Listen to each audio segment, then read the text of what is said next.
Niungane na wajumbe wote kukushukuru kwa kazi kubwa na ratiba iliyofanyika kwa ziara ya Mheshimiwa Waziri wetu Mkuu ambaye alitutembelea na sisi wana Arusha, lakini pia akapata nafasi ya kutembelea na wilaya zingine au na majimbo mengine.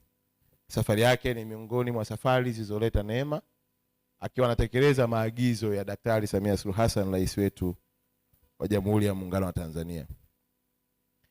Kwa kumalizia, Mheshimiwa Mwenyekiti, kwa kuwa tuko kwenye jambo la barabara ambalo kwetu sisi ni moja ya ajenda muhimu na kubwa katika jimbo letu la Arusha mjini, kwa sababu barabara ndio uchumi wetu, na watu wengi wanaowekeza katika jiji letu la Arusha wanawekeza wakiwa na lengo la kwamba serikali itengeneze miundombinu. Miundombinu ikikamilika inakuwa ni jambo zuri na wao wanapata fursa. Nakwambia tu Mheshimiwa Mwenyekiti, mwezi wa 8 Mungu akipenda, Arusha jiji au jimbo letu la Arusha na mkoa wa Arusha utakuwa mwenyeji wa bunge la IPU, bunge linaloleta waheshimiwa wabunge wa nchi zote duniani, na kila nchi watakuja wabunge 5 Manake Arusha takuwa na wabunge wa dunia wasiopungua 2000. Uwepo wao katika mkoa wetu na jiji letu si tu kwamba unatoa taarifa kwa dunia kwamba Tanzania ni salama, lakini pia unaleta uchumi na kutangaza taifa letu. Kwa tunapokuwa na miundombinu mizuri, tunapokuwa na barabara nzuri, maana yake tunawezesha pia kukuza uchumi na kuwafanya wawekezaji wapate nafasi nzuri ya kuja kuendelea kuwekeza katika jimbo letu au katika mkoa wetu na katika nchi yetu pia. Kwa hiyo ni ajenda muhimu sana Mheshimiwa Mwenyekiti, na nakushukuru kwa namna ambavyo hujawahi kuacha kuichochea, ambalo ni kama ombi na ushauri kwa ndugu zangu wa TANROADS. Serikali inawaza kupunguza vikwazo na kuruhusu ubia wa private sector.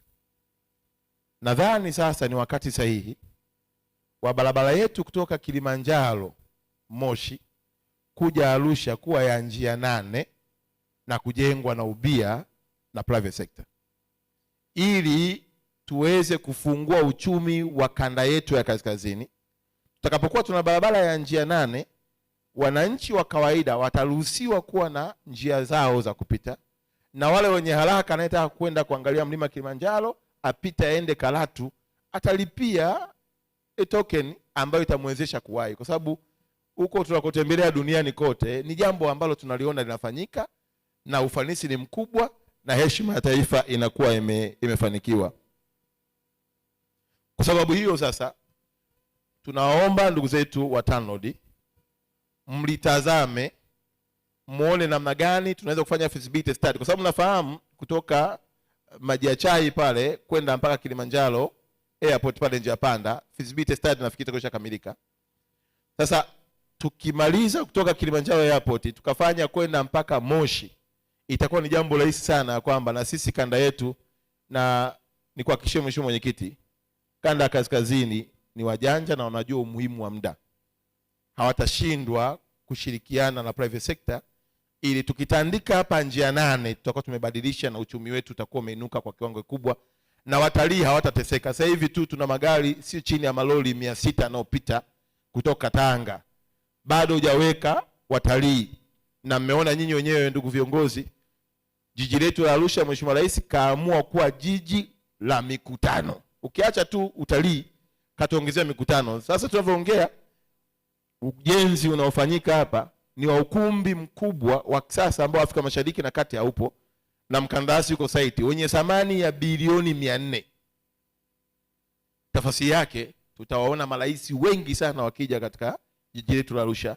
Tutaona shughuli nyingi za mikutano zikifanyika katika jiji letu la Arusha, na ndio maana tunapongeza sana serikali yetu chini ya Daktari Samia na Comrade Amos Makalla, ili tusukume haya mambo yaweze kubadilisha pia hata uchumi wa familia zetu.